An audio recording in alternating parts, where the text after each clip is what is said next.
Welcome to the Locked On Titans podcast. I am your host, Tyler Rowland. Titans fans, the Titans hit the practice field on Tuesday, and I have all the latest injury news. Updates on guys like Kyle Phillips, Amani Hooker, Kristian Fulton, Bud Dupree, and Ben Jones. Then we'll dive into the tape for this week's All-22 review of the Titans win over the Packers. I'll tell you how the Titans unleashed their passing offense, and I'll tell you how David and Goliath set the tone in the run game early for the Titans defense. All of that and more on today's edition of the Locked On Titans podcast. Let's get it.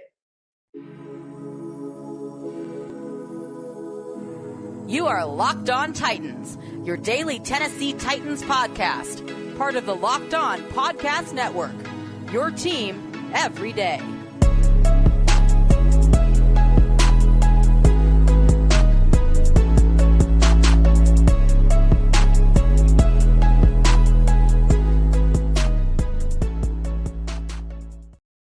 Titans fans, we have injury news to go over. We're going to dive into it. Before we do, want to let you know that today's episode is brought to you by LinkedIn Jobs. LinkedIn helps you find the candidates you want to talk to faster. Post your job for free at linkedin.com/LockedOnNFL. Also, thank you guys for making the Locked On Titans podcast your first listen every day. Remember, Monday through Friday, free Tennessee Titans content on all platforms all year round, including the Locked On Titans YouTube channel. Subscribe there, smash the notification bell, throw a thumbs up on the video right now. It goes a long way to help support the channel. Make sure that you follow me on Twitter at Tic Tac Titans for all my film content and my in-game analysis. Check out the show Facebook page at Locked On Titans Pod. Again, I am your host, Tyler Rowland, nearly 25 years as a Tennessee Titans fanatic and a certified film junkie. And you're going to find out about all of that today. But before we get into all the film stuff,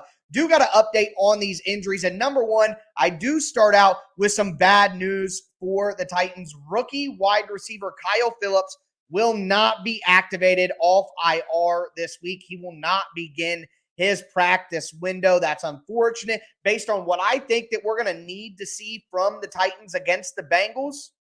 It's unfortunate the Titans won't be able to add Kyle Phillips to the mix in a game that will surely test that newfound passing offense. So no Kyle Phillips for the Titans this week. The wait continues. But moving forward, Kristian Fulton, Danico Autry, Ben Jones, and Randy Bullock all did not participate in practice on Tuesday. Kristian Fulton, Danico Autry, Ben Jones, and Randy Bullock. Guys who did come back to practice, though.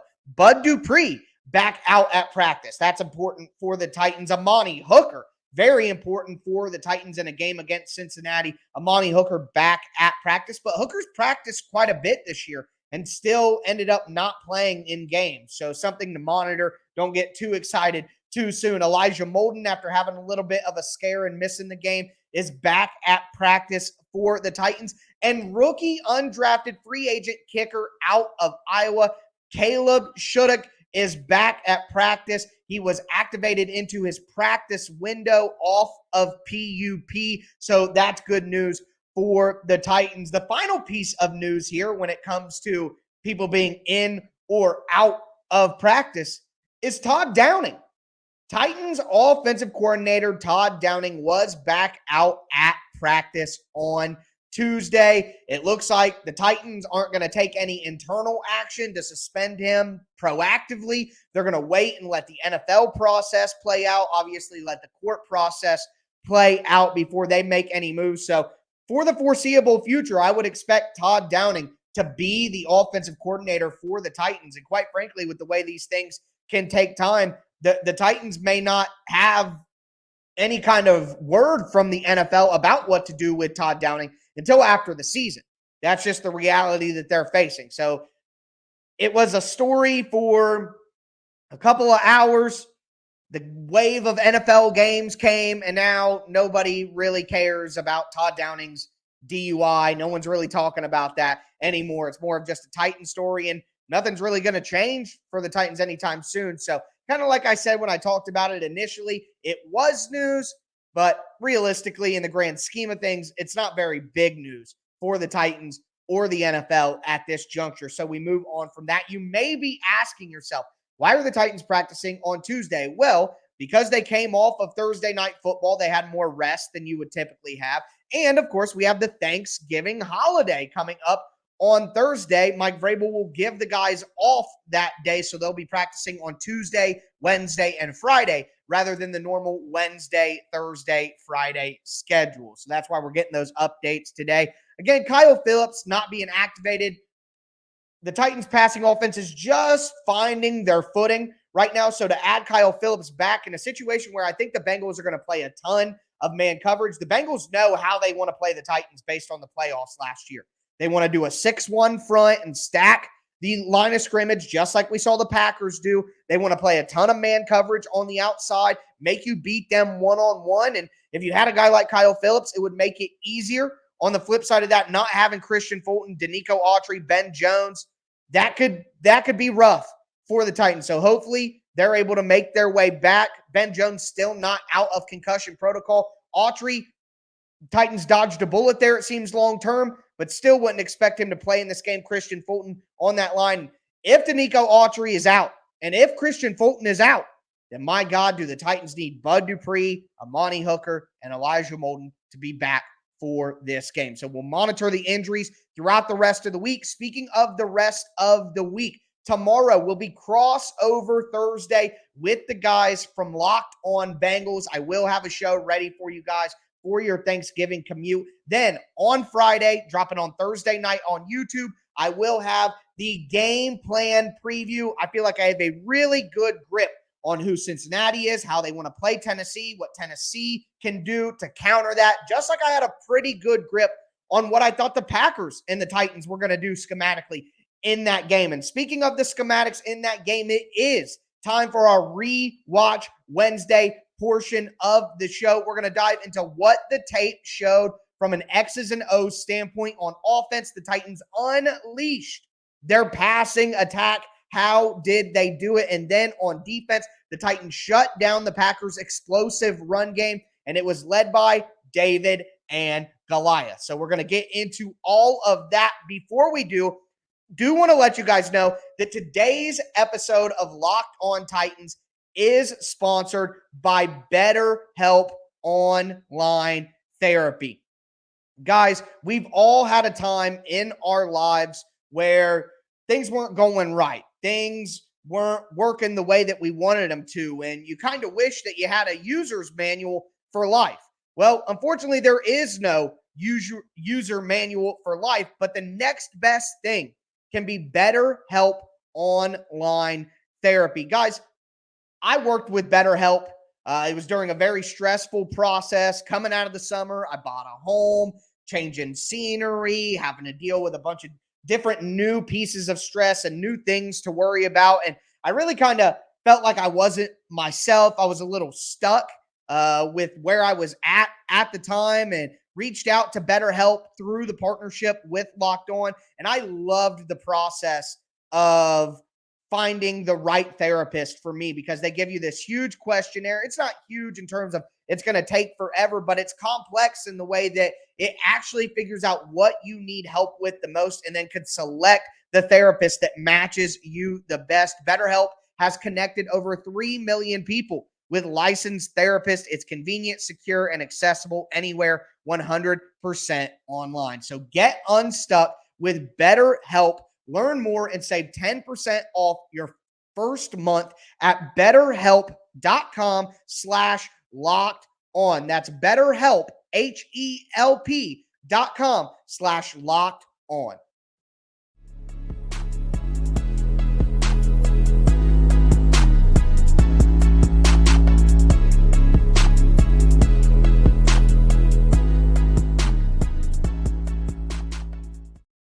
Titans fans, it's time to dive into the tape.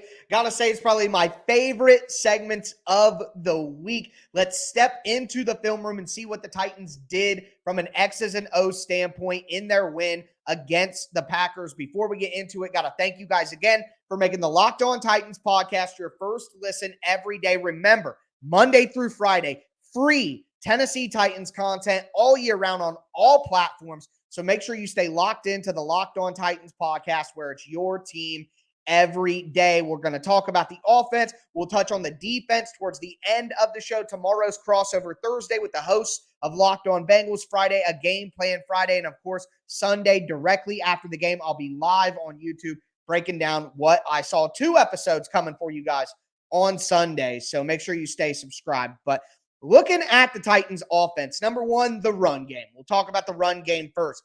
The run game was, I don't want to say shut down, but severely limited by a great game plan that teams have used against the Titans. And the first time I remember really seeing it was back in 2020 against the Green Bay Packers. They went with a 6-1 front. So what does that look like? 4 down linemen on the line of scrimmage with their hand in the dirt between the tackles.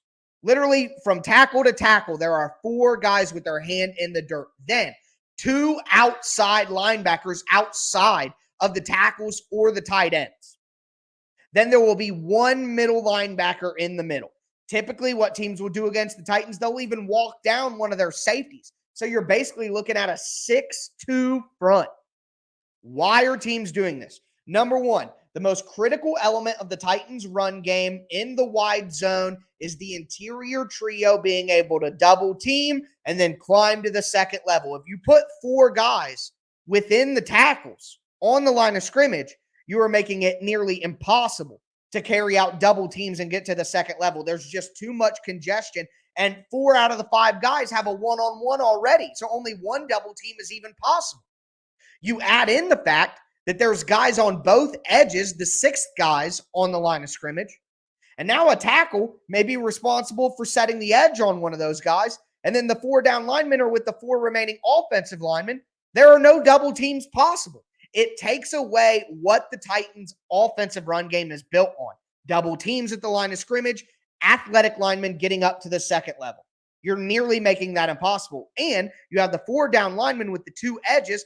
One guy is play side who can set the edge. The other guy is a backside rusher to take away a cutback lane, which is also a big part of the zone run scheme.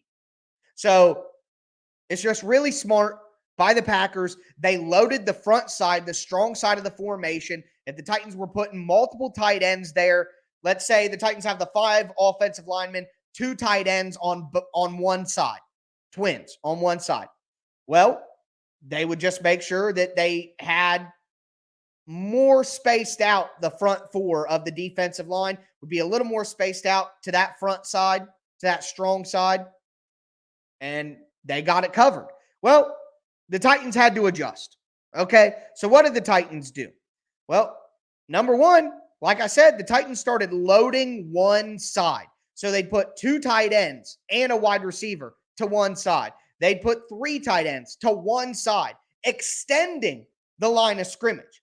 And like I said, the 6-1 front is trying to make sure that you can't create double teams on the line of scrimmage. Well, if you make the line of scrimmage by having multiple tight ends on the line of scrimmage, if you make the line of scrimmage wider and you widen out that front 4, now you can create some double teams. So the Titans were doing that, and then they were running weak side. So you'd have the center, you'd have the guard, and you'd have the tackle, and you'd basically create 3 one-on-ones with 2 defensive linemen and then that edge.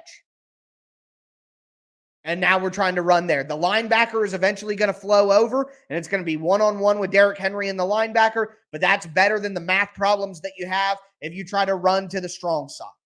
So the Titans were loading up one side and then running weak, trying to create any kind of math advantage that they could have with that front. Also, the Titans went to more 3 wide receiver. And when they went to 3 wide receiver, the Packers would go to a 5-man front rather than a 6-man front. And again, any math, any space that they can create on the offensive line, then great. Because what the Titans also did as a nice wrinkle was you get 5-man fronts when you go 3 wide receivers. So think there are 5 offensive linemen, 5 guys on the line of scrimmage, 2 outside linebackers, 3 down linemen. Okay, great. That's 5 on 5. Now you got a linebacker, 1 linebacker off the ball against Derrick Henry. We'll see what happens. Well, how do you bend that math even more? You have 3 wide receivers and 1 tight end, and then you motion the tight end into the backfield as the fullback.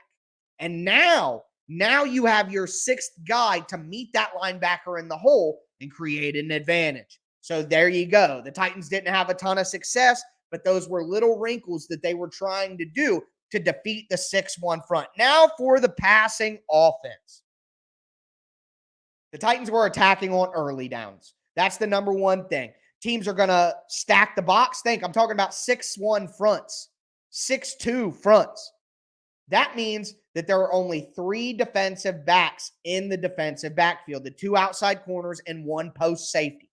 Well, that means that you're either getting cover 1 man or you're getting cover 3. And Todd Downing had perfect route combinations ready for that. They had what they were doing is the Titans were clearing vertically. So there's something that's been done against the Titans before, but they clear the inside receiver, whether it's 2 wide receivers to one side, 3 wide receivers. They have the inside wide receiver run vertical so they could sneak routes inside underneath them. That was a lot of those drag routes that the Titans were hitting for 6, 7, 8, 9 yards that were moving the chains. They had a vertical route clearing the linebacker, and they were sneaking one of the outside receivers underneath right into the middle. So that was actually absolutely beautiful stuff. And the Titans got creative with their early down route combinations. Usually we see a wide receiver on either side of the field. One guy's running a deep post. The other guy is running the glance route or the short crosser over the middle. Or we'll see the wide receivers on both sides. One guy will run vertically. The other guy will sit down for a curl. The Titans weren't doing that. They weren't running those route combinations. They were running one guy going vertical and a guy doing a corner route to the sideline.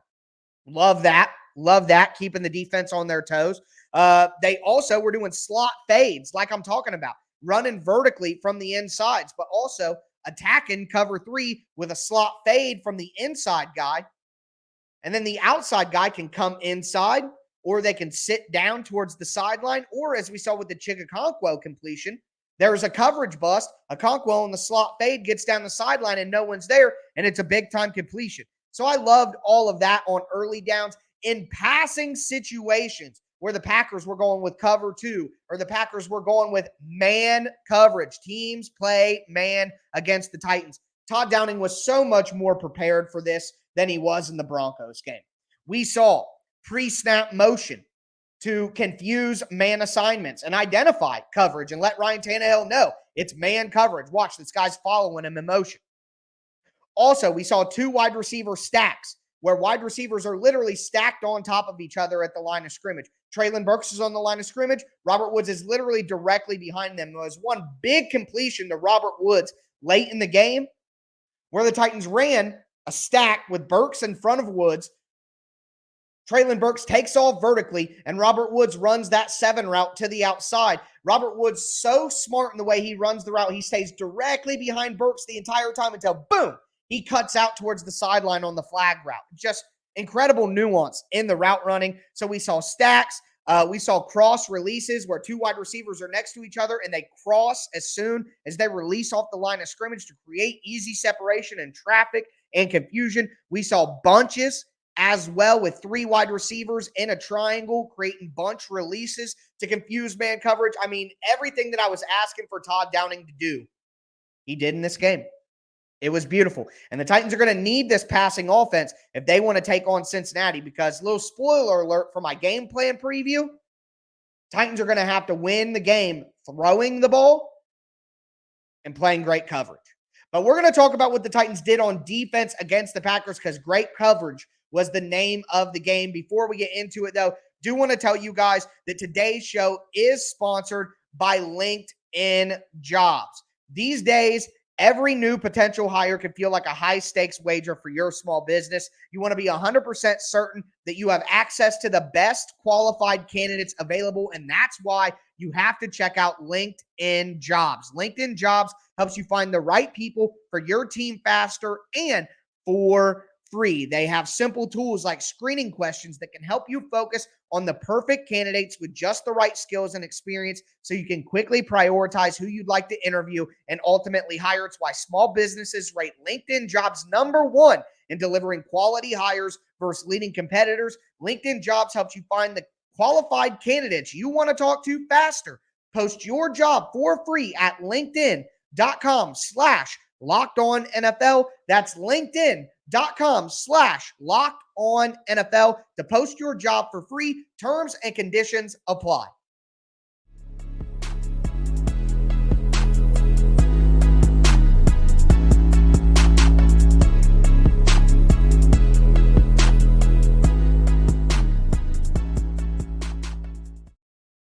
Titans fans, we are going to cap off this rewatch Wednesday going over what the Titans did on defense from an X's and O's standpoint. And I'm going to tell you why David and Goliath set the tone in run defense for the Titans. Before we get into that, I do want to thank you guys again for making the Locked On Titans podcast your first listen every day. For your second listen today, check out Locked On Sports today. From the games that matter the most to the biggest stories in sports, go beyond the scoreboard and behind the scenes with local experts and insights only Locked On can provide. Locked On Sports today, available on this app, YouTube, or wherever you get your podcasts. So, David and Goliath, what am I referring to here? I am referring to David Long and Teair Tart. That's what I'm calling them from now on, David and Goliath, because the Packers came out in this game. The Packers, in 3 of their 4 wins going into this game, ran for over 200 yards. They ran for almost as many yards per game as the Titans did this season coming into that game.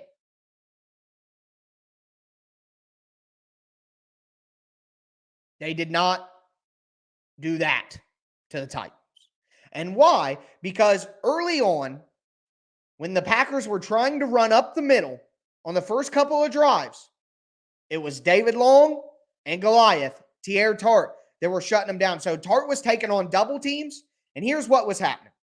So Teair Tart would take on a double team. And what are the Packers trying to do with that double team? One, they're trying to move Teair Tart off his spot. And then after Tart is moved off his spot, one of the guys involved in the double team can get up and get on David Long. Double team, climb to the second level. Well, here is the worst part for the Packers and the best part for the Titans. Teair Tart is too strong, and David Long's too fast. So Tart wouldn't give ground on the double team. And then David Long would dive because he diagnosed the play, and then he'd dive through the hole. And he'd do it so fast that the linebacker couldn't stop him, or that the lineman couldn't stop him. And then Tart is now one-on-one with the guy who was a part of the initial double team, and Tart beats him like a drum. So they're trying to double team Tart. The guy slides off the double team to get the long. He's too late to get the long. Tart's then one-on-one, and he wins with pure power. And that just happened a couple times early, and the Packers were like, we can't do this anymore. And that's when the Packers went to the perimeter run game, which is something I talked about in my game plan preview that I was worried about. I knew that that would be the Packers' plan. They ran handoff sweeps. They ran jet sweeps to wide receivers and running backs. They ran triple option, where they were in a pony set in shotgun, fake the handoff, and then pitch it out to Aaron Jones. They would fake all of that and turn it into a play-action pass. They ran swing passes to running backs. They fake a swing pass and then hand it off. They'd fake a handoff and throw the swing pass. They'd run screens, whether that be quick smoke screens out to wide receivers, whether that be a running back screen, whether that be an RPO screen. I mean, they ran pitches. They were trying to get the ball on the perimeter, and I got to give a huge hand to the tackling of guys like Roger McCreary, Kristian Fulton, Monty Rice, David Long, Joshua Kalu, Andrew Adams, Kevin Byard. I mean, these guys made physical plays and physical tackles on the perimeter. And the Packers didn't think they could, and they did. And it basically put the Packers in third and long situations throughout where the Titans' coverage could just absolutely do the job. In coverage, Titans played cover 2. They played invert and traditional. Titans played a ton of cover 4, as they always do. Quarters coverage, especially in red zone. The Titans played man cover 1, their staple. They did it with the linebacker as the zone lurker over the middle. They did it with a safety dropping down over the middle to confuse Rodgers. They ran stunts, not just with defensive linemen, but with David Long. And David Long consistently beat the pass protection of the running backs from the Packers. Whooped them. David Long's so good. Oh, my God. Oh, man. And I also just want to mention, is Aaron Rodgers washed? I put out a video of about 4 or 5 throws from him. Ugly. That game should have been a lot closer. The Packers should have scored another touchdown. And Rodgers was just bad in the second half. So that was interesting. But if you guys want to see all of the film clips, all of this stuff that I'm talking about in film clips, you can do so on my Twitter. The Tic Tac Tuesday film thread link is down in the description right now for you. Click that. You don't even have to have Twitter. You can scroll through, click play, look at all the different plays that I put together. It's over 30 film clips of stuff that happened in this game. And boy, it was a pleasure to watch. So I hope you guys do enjoy it. But that's going to do it for me today, folks. Remember, tomorrow, crossover Thursday with the guys from Locked On Bengals. Friday, my game plan preview episode. Sunday, live 10-minute instant reaction after the game. 30-minute full breakdown later on Sunday evening. Make sure you stay locked into the Locked On Titans podcast, where it's your team every day. I am your host, Tyler Rowland, and this was Locked On Titans.